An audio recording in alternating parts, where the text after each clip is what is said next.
Today, I take thee as my beloved. I will love you, hold you, and honor you. I will respect you Encourage you and cherish you.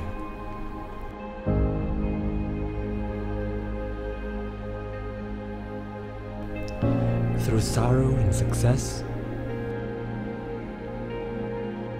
For better and for worse,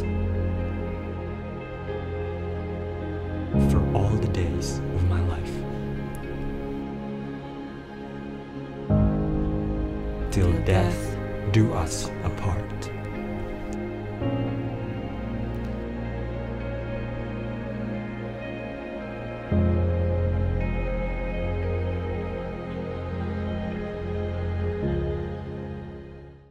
Kita masuk minggu yang terakhir di bulan Februari dan ini minggu yang keempat.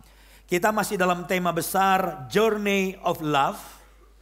Dan sepanjang bulan ini ada banyak kesaksian bagaimana rumah tangganya dipulihkan, bagaimana hubungan suami istri diberkati, bagaimana yang berantem jadi damai ya. Dan saya bersyukur untuk kesaksian yang luar biasa baik di gereja maupun di core ada banyak lawatan Tuhan.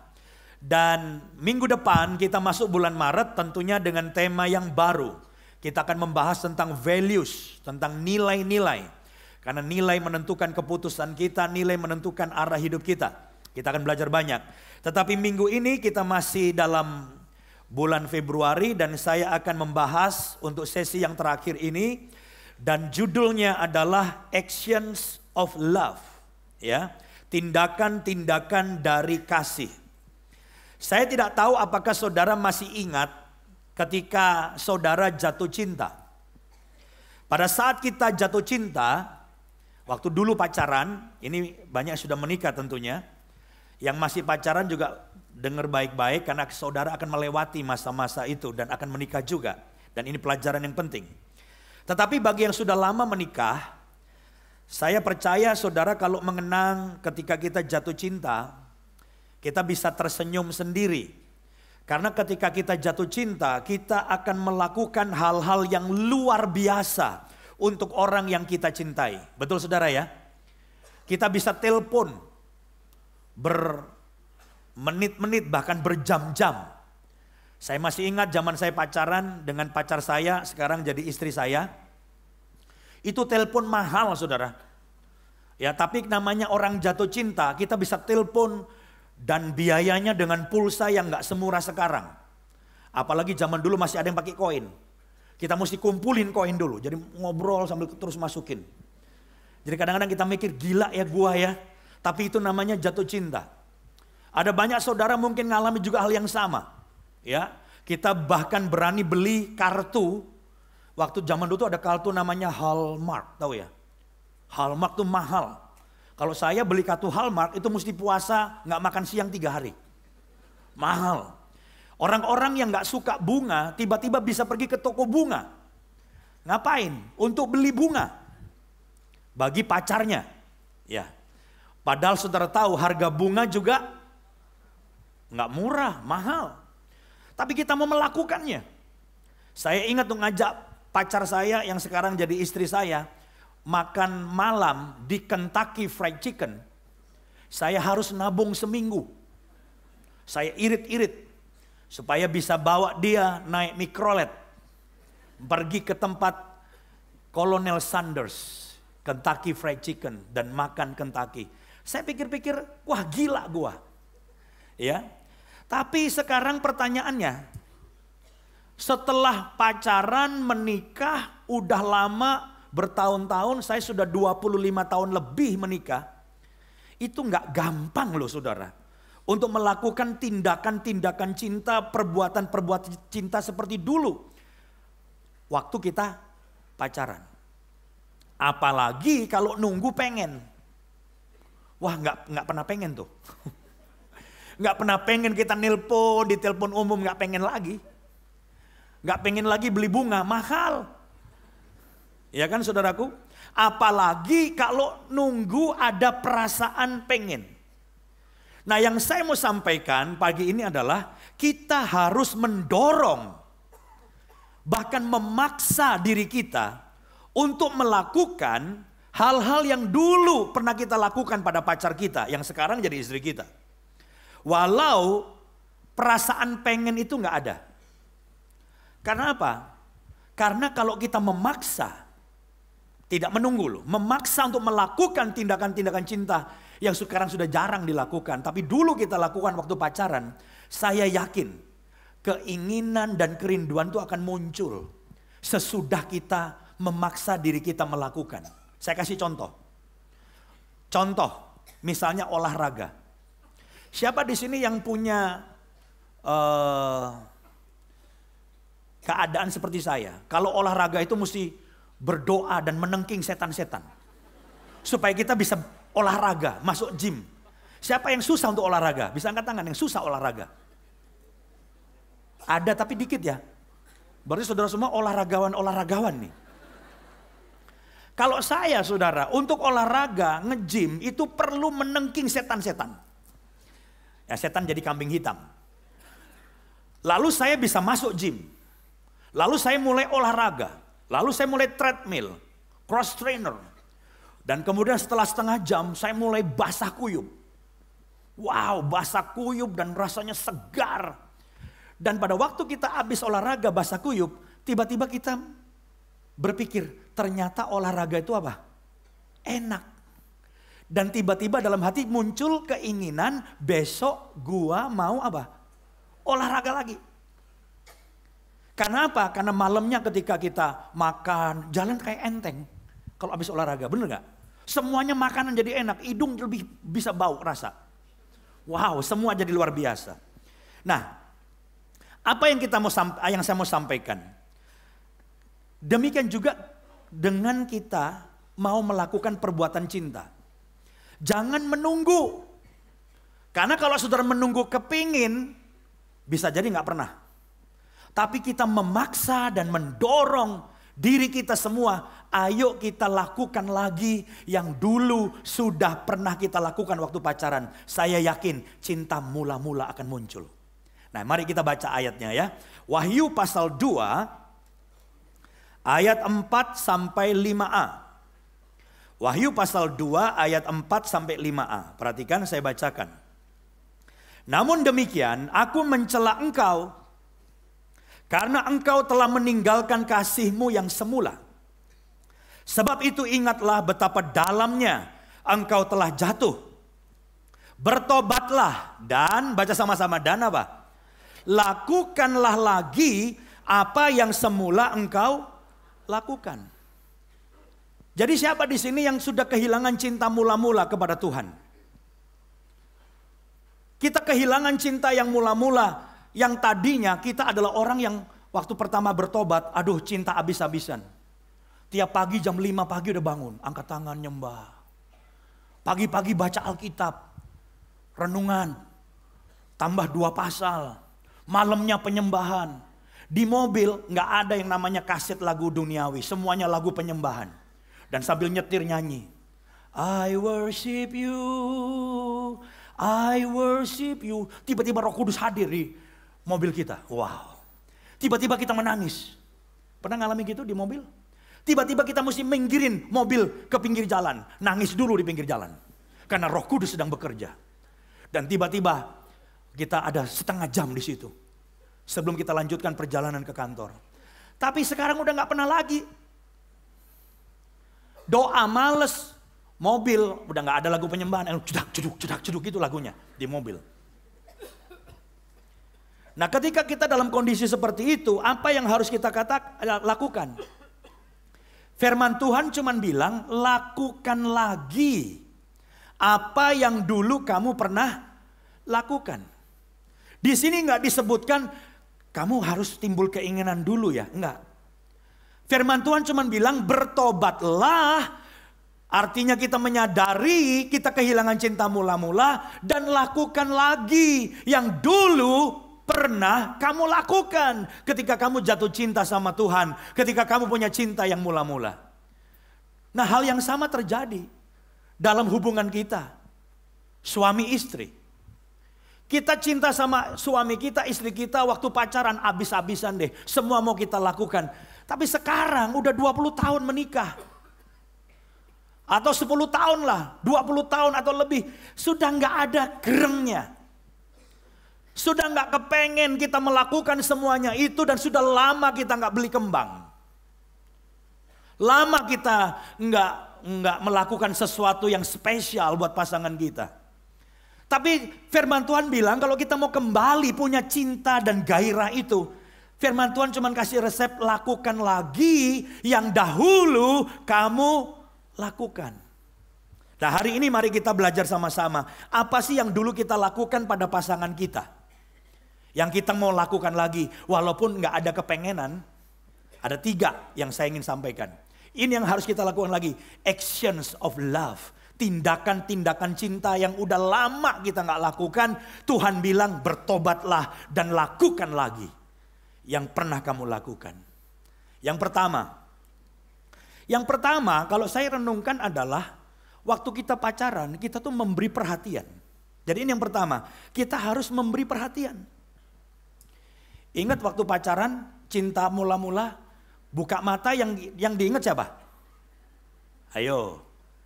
Buka mata yang keinget siapa? Pacar. Mau makan yang diinget siapa? Pacar. Mau mandi yang diinget siapa? Pacar. Ada lagunya tuh. Aku mau makan inget kamu. Aku mau mandi pure inget kamu. Aku mau kerja inget kamu. Sekarang bangun tidur inget siapa? Bukan istri, suami bohong lebay lah kalau itu. Yang keinget siapa? Wah, orang lain. Atau buka mata langsung dolar. Ya, jadi yang pertama saudara, kita harus memberi perhatian lagi kepada pasangan kita. Coba lihat 1 Korintus 7 ayat 33 dan sampai 34b. 33 dan 34b.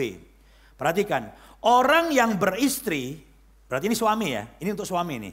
Orang yang beristri memusatkan perhatiannya pada perkara duniawi. Bagaimana ia dapat menyenangkan istrinya. Jadi suami itu perhatiannya dipusatkan untuk apa? Menyenangkan istrinya. Lalu ayat 34b. Perempuan yang bersuami, ini tuh istri sekarang. Perhatikan istri-istri.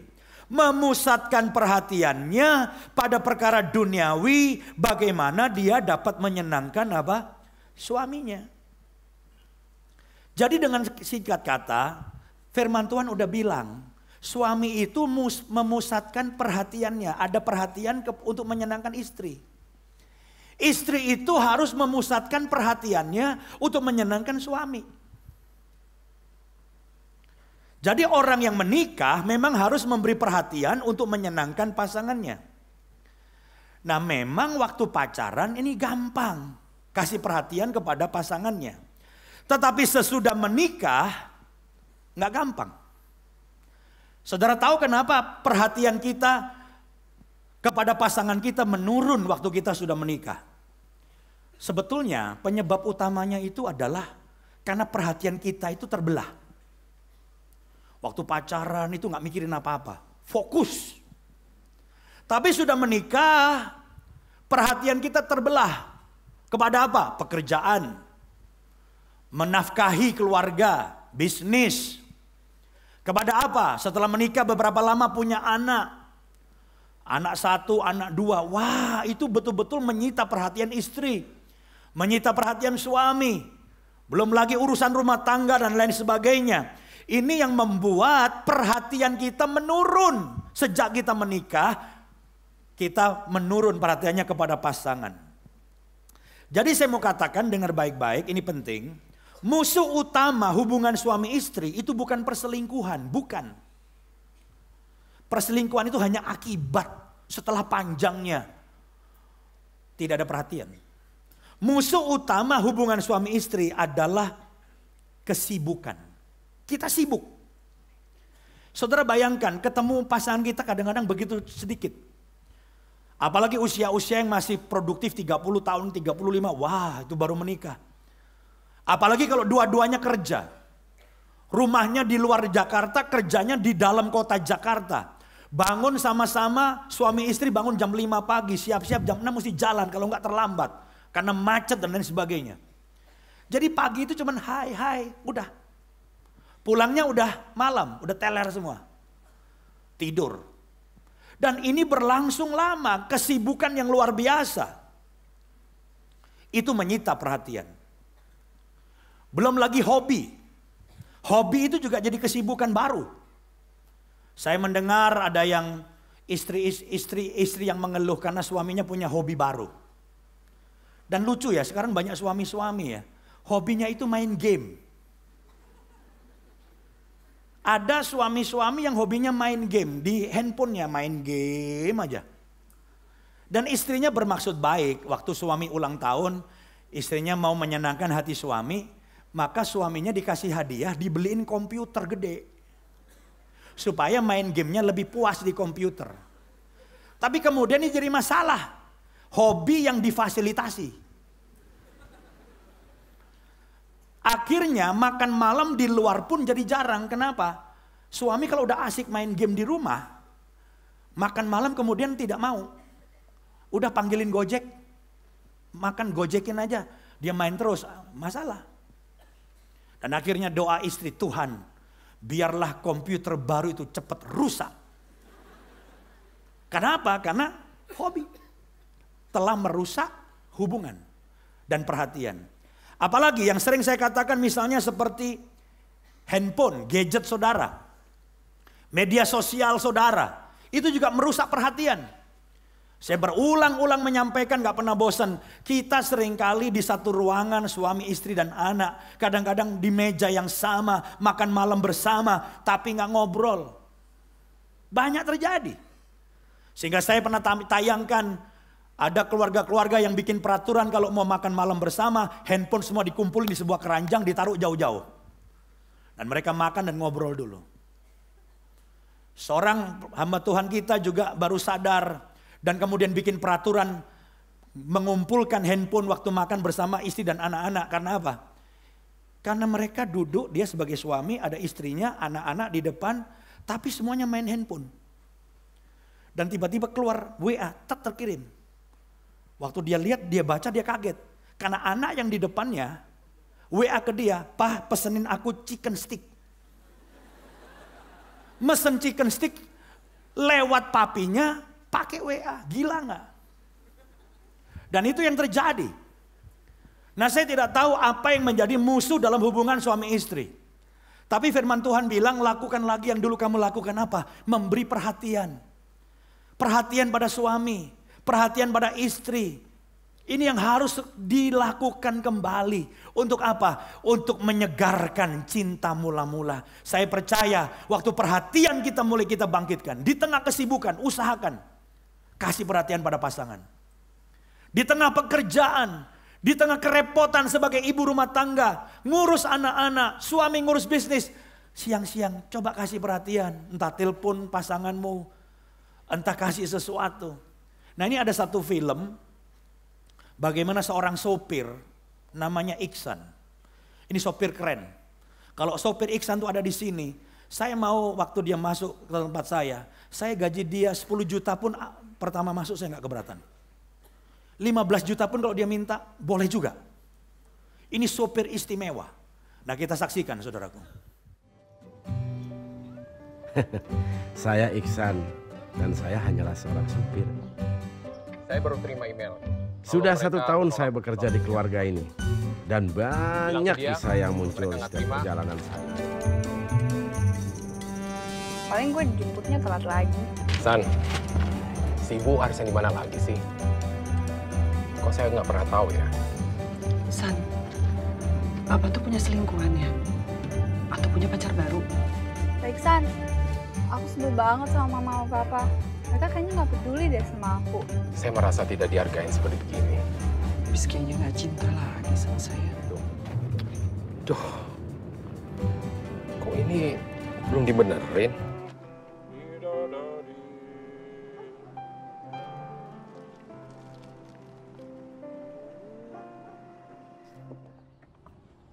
Ayo jalan, San.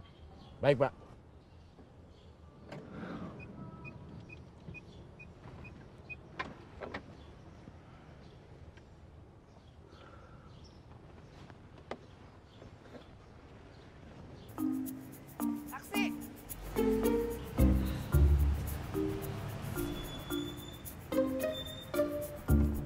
Bu. Loh, San, kamu ngapain kesini? Tadi Bapak yang suruh saya jemput Ibu.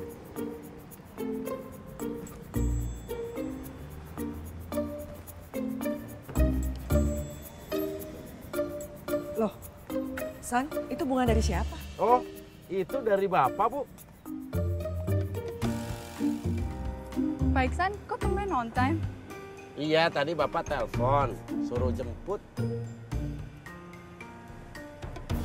Itu dari Ibu, katanya buat adik.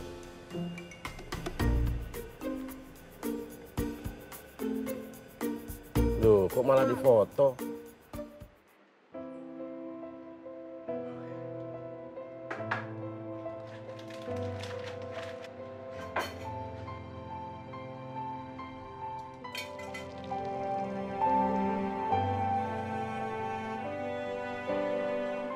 Buat saya, merubah hal kecil akan membawa perubahan yang besar tanpa melihat siapa kita. Ya, walaupun saya hanya seorang supir. Apakah sopir saudara bernama Iksan? Ini sopir luar biasa. Bikin satu keluarga akhirnya luar biasa jadi harmonis. Karena apa? Kata kuncinya melakukan apa? Hal-hal kecil tapi menunjukkan bahwa kita ada perhatian.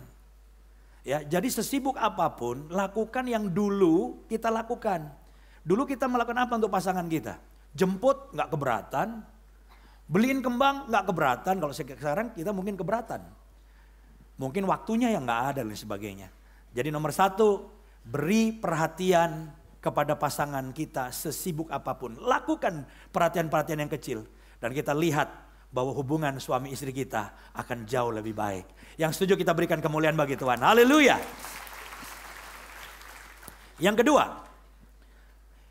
kedua, mengucapkan perkataan yang baik. Ini yang kedua. Jadi saudara-saudara, dulu kita biasa mengucapkan hal-hal yang baik tentang pasangan kita. Kita semua adalah ahli-ahli di dalam apa? Merayu. Kita akan merayu pasangan kita. Kita akan merayu pacar kita. Sayang, kau segalanya bagiku.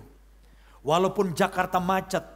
Tapi kalau kamu keluar kota, Jakarta terasa sepi sekali. Wow, keren. Kalau engkau bunga, aku tangkainya.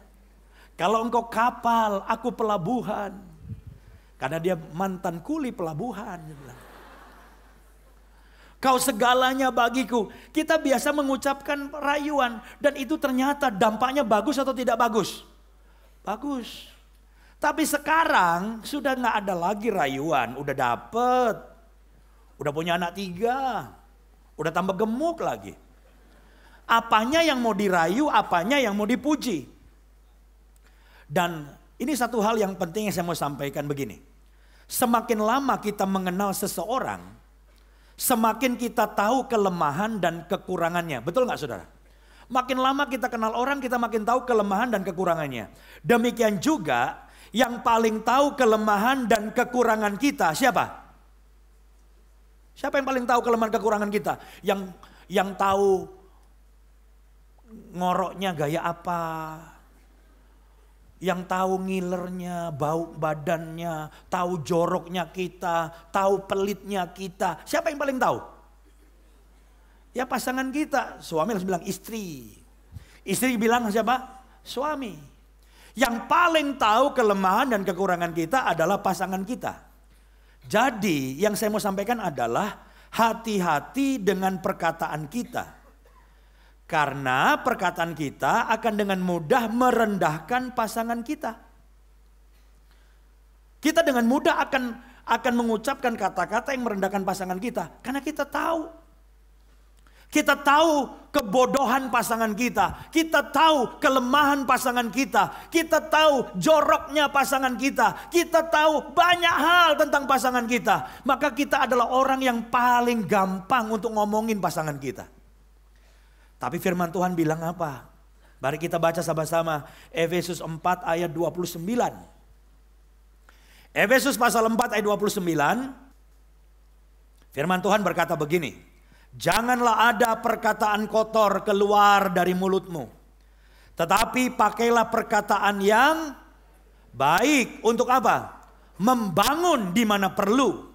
supaya mereka yang mendengarnya beroleh kasih karunia.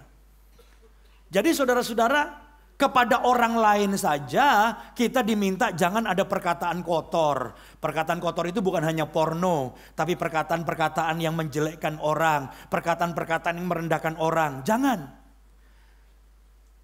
Perkataan kita harus perkataan yang baik, membangun, supaya orang yang mendengar beroleh kasih karunia. Kita akan dengan gampang menghormati orang. Banyak loh. Kita kalau ngomong sama orang atau teman di kantor sopan, baik, membangun. Tapi begitu pulang ke rumah, kita ngomong sama pasangan kita justru sebaliknya. Kita maki-maki pasangan kita. Kita nggak ada respect pada pasangan kita. Kita bicara yang jelek tentang pasangan kita. Dan ini yang sering kali terjadi. Kita bisa hormat kepada orang lain, tapi kita nggak bisa respect kepada pasangan kita. Dan ini pengalaman dari banyak orang. Itu sebabnya saudara-saudara, saya mendorong kita semua untuk belajar mengucapkan kata-kata yang baik tentang suami kita, tentang istri kita. Yang setuju katakan amin. Kita harus belajar memuji pasangan kita. Jangan menunggu keberhasilan baru dipuji. Kenapa? Karena yang namanya keberhasilan itu cuma sedikit. Jangan-jangan setahun cuma 3 kali. Masa muji pasangan setahun 3 kali? Yang lainnya day by day-nya kan proses. Makanya kita harus mencari hal-hal yang sederhana, hal-hal yang kecil untuk kita bisa memberikan apresiasi, pujian kepada pasangan kita. Misalnya, ya kita bisa beli makanan di luar, tapi ketika istri masak di rumah, soto misalnya, saudara makan, mungkin kurang enak. Tapi kita memuji, bilang, aduh sayang, makanan kamu enak sekali. Kemarin saya makan di restoran yang terkenal tuh, enak sih tapi punya kamu lebih enak.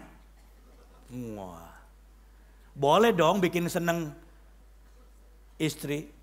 Itu bukan bohong dosa kok. Kalau setuju nggak? Itu nggak dosa. Itu artinya penghargaan kita. Kan dia bukan koki. Dia bisa masak seperti itu tuh enak. Puji. Jangan kalau suami istri masak, ya ngapain dipuji? Kan memang sudah seharusnya. Itu pekerjaan dia. Jangan, tapi kita puji dia. Misalnya suami pulang kantor malam, ya jangan diomelin. Pulang malam-malam, dia lembur untuk mendapat income lebih untuk istri dan anak-anak. Puji dia, bilang, "Pak, terima kasih, kamu kerja keras sampai malam untuk istri dan anak-anak." Tapi kalau ternyata dia nyeleweng gimana? Nggak apa-apa ngomong gitu. "Terima kasih Pak, kamu kerja keras untuk istri dan anak-anak." Kalau dia nyeleweng, kalau masih punya perasaan, dia bisa bertobat. Kenapa? Aku nyeleweng, tapi istriku bilang terima kasih, kamu korban untuk keluarga. Pasti bertobat ya. Tuh senyumnya agak fals, kurang beriman.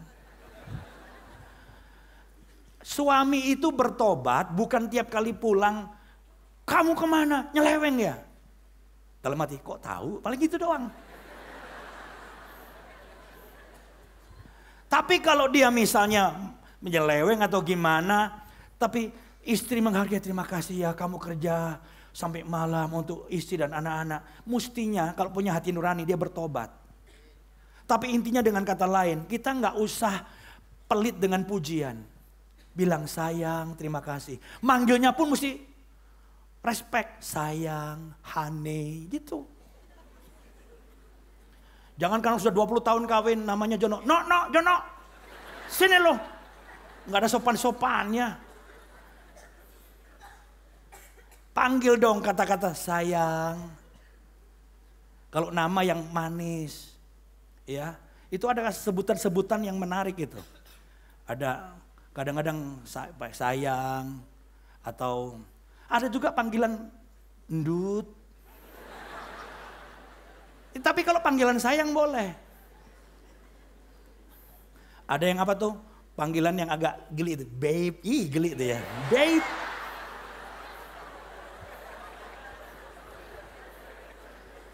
Itu babe dari mana ya? Baby ya, baby. Betul.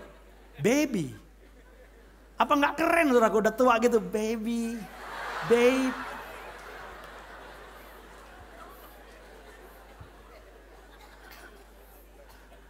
Tapi ada banyak pasangan yang manggil nama pasangannya haram gua, haram.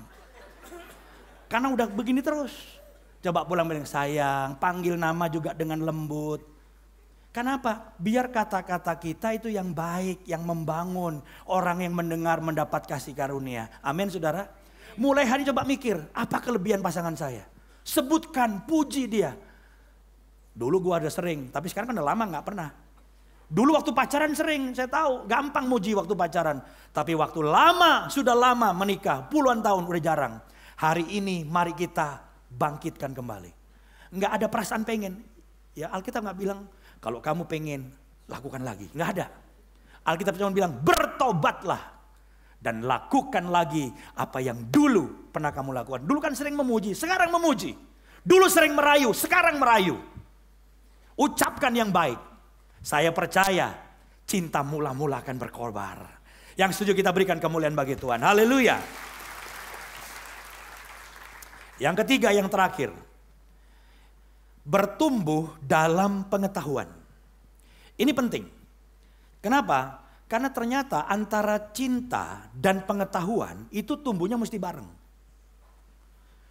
Saya mulai sadar kenapa ya ada orang Kristen udah 10 tahun jadi Kristen, gitu-gitu aja.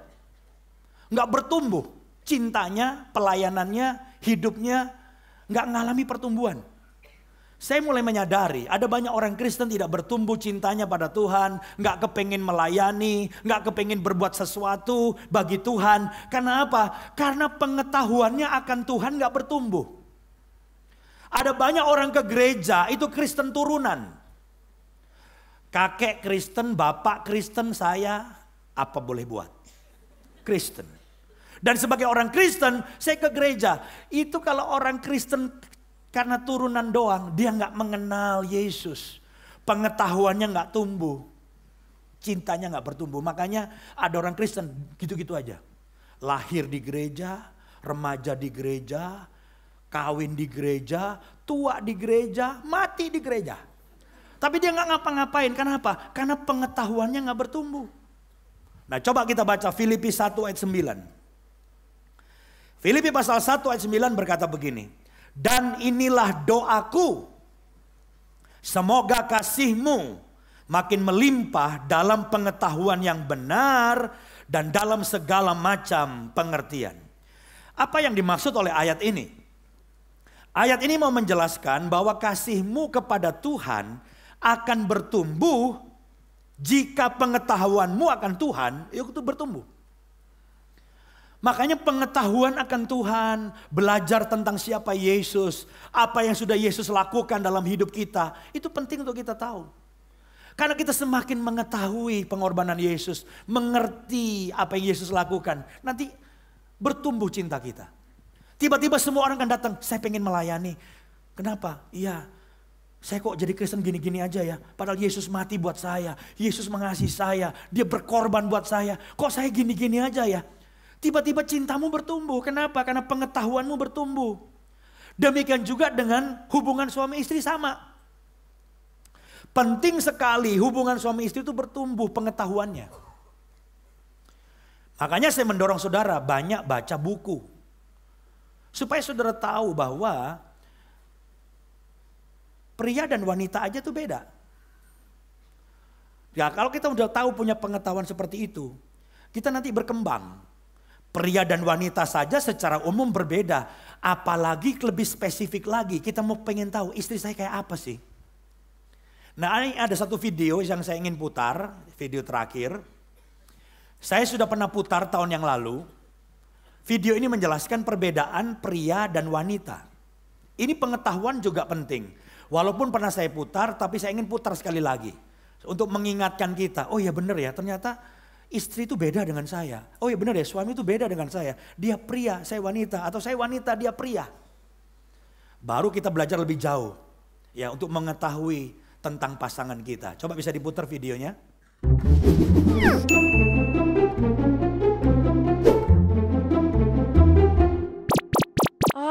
I'm so fat. I need to go on a diet soon. Hello there, sexy. Arr. Oh, Ruben, you're so yummy. Hey babe, so the party starts at 8 p.m. tonight, yeah? Okay, I go get ready now. Okay. La la la la la, a little bit of blush. Should I wear this one or that one? I think this one. Baby, why aren't you ready yet? It's almost 8 p.m. We have to go now. Oh, okay. I'm done. Let's go.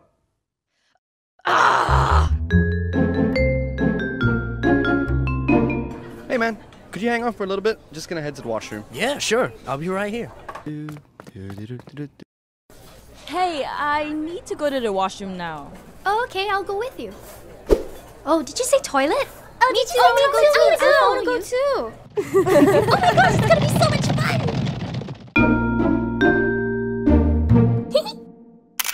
Should I use this filter? No. Should I use that filter? Why also like not nice one? It's okay. I'll take another one.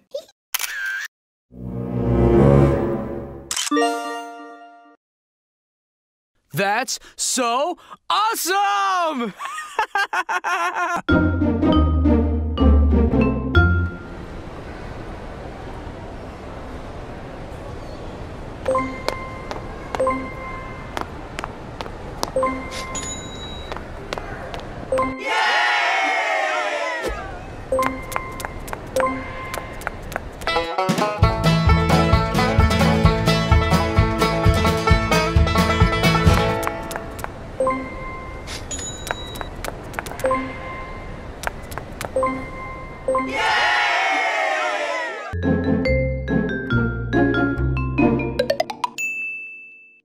Bofis.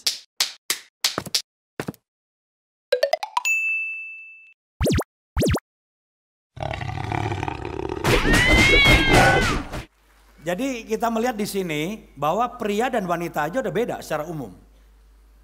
Apalagi kalau secara pribadi, tiap wanita juga beda. Salah satu hamba Tuhan di tempat kita pernah cerita betapa dia jengkelnya sama istri. Kenapa? Dia ngomong banyak, minta pertimbangan istri, istrinya diem aja. Makin lama dia ngomong, mata istri makin melotot, diem aja tapi. Sampai dia ngomong, kamu nih ya, kalau diajak ngomong sama suami, kasih tanggapan kek, ngomong A kek, B kek. Lah, gua ngomong terus, lu diem melotot aja. Singkat cerita waktu dia ngobrol-ngobrol, akhirnya dia tahu bahwa ternyata istrinya itu saudara-saudara beda sama dia. Karena dia adalah orang ekstrovert dan istrinya seorang yang apa? Introvert. Saudara tahu bedanya ekstrovert sama introvert? Orang ekstrovert itu dia ngomong itu karena mikir. Ngomong dia karena mikir. Tapi orang introvert itu ngomong kalau sudah mikir dan sudah memutuskan.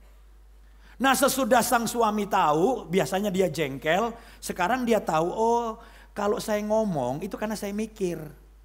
Saya ngomong sambil karena mikir. Tapi istri saya itu introvert. Jadi dia nggak akan ngomong sampai dia mikir dulu dan memutuskan dulu, baru dia ngomong. Nah, sesudah tahu saudara-saudara bahwa ada perbedaan, dia ekstrovert, istrinya introvert, dia malah senang. Dia ngomong dulu sama istrinya, habis itu dia bilang, saya ngopi dulu 1 jam, lu mikir dulu, lu mikir, gua ngopi dulu. Setelah dia ngopi 1 jam, dia balik lagi, baru istrinya ngomong. Nah, ini hal-hal yang perlu kita tahu tentang pasangan kita.